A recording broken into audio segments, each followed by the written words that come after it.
BBC-ს კორესპონდენტმა ფერას კილანიმ გაავრცელა ექსკლუზიური მასალა სირიის სასაზღვრო ქალაქ მანბიჯიდან, სადაც სირიის დემოკრატიული ფრონტის მებრძოლებსა და ეგრეთ წოდებული ისლამური სახელმწიფოს დაჯგუფებებს შორის ქუჩის ბრძოლები მიმდინარეობს. ქურთ მებრძოლებს საჰაერო მხარდაჭერას უწევს ამერიკის შეერთებული შტატების ავიაცია.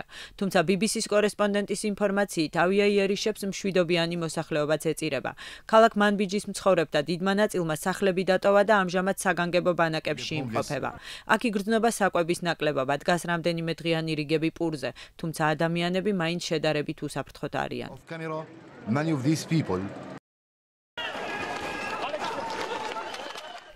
ტელეკომპანია ალ-ჯაზირამ სომხეთის დედაქალაქ ერევანში რადიკალური ოპოზიციის წევრების მხარდამჭერი მიტინგის მონაწილეთა დაკავების ამსახველი კადრები გაავრცელა.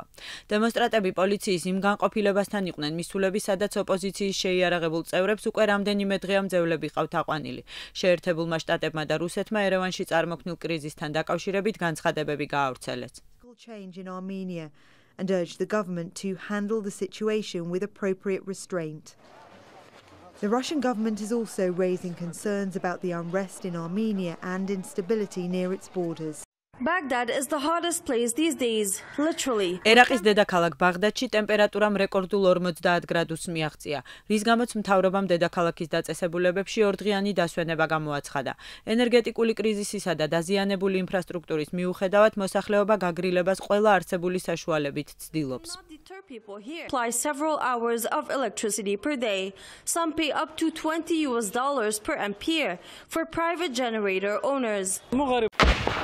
ცეცხლის შეწყვეტის შეთანხმების მიუხედავად ეუთოს დამკვირვებლებისა და რადიო თავისუფლების ინფორმაციით, ბოლო დღეებში სიტუაცია ისევ გამწვავდა აღმოსავლეთ უკრაინაში, სადაც მოხშირდა ცეცხლის გახსნის შემთხვევები უკრაინის სამხედრო ძალებსა და პრორუსულ სეპარატისტებს შორის.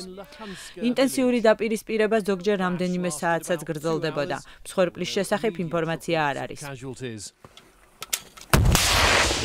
There have been frequent flare-ups in fighting since a ceasefire was signed in February 2015. But OSCE monitors recently reported a sharp increase in hostilities. Garbage litters one street after another.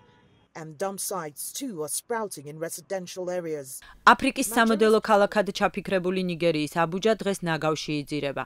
ეკონომიკური კრიზისისა და მუნიციპალური სამსახურების უმწეობის გამო ქალაქის საცხოვრებელ რაიონებში ნარჩენების გროვები იზრდება, რაც ეპიდემიის საშიშროებას ქმნის.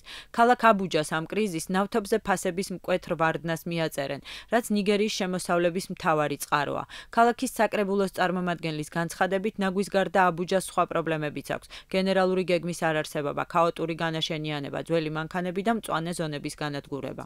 To clean up and streamline waste disposal in the city, but that has passed and the garbage has remained in the streets and dump sites in residential areas too.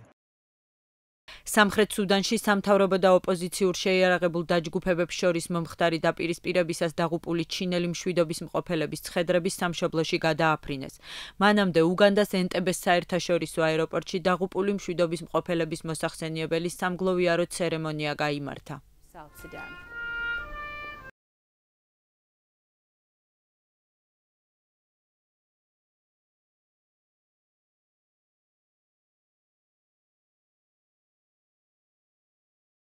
ევრონიუსმა გაავრცელა ვიდეო მასალა, რომელიც სტამბულში თურქეთის არშემდგარი სამხედრო გადატრიალების დროს არის გადაღებული.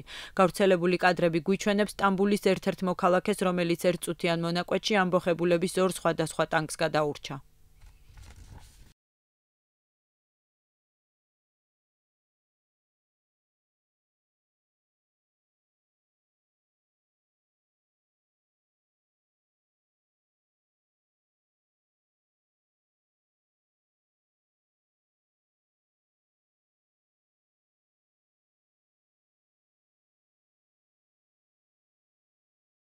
Thank you.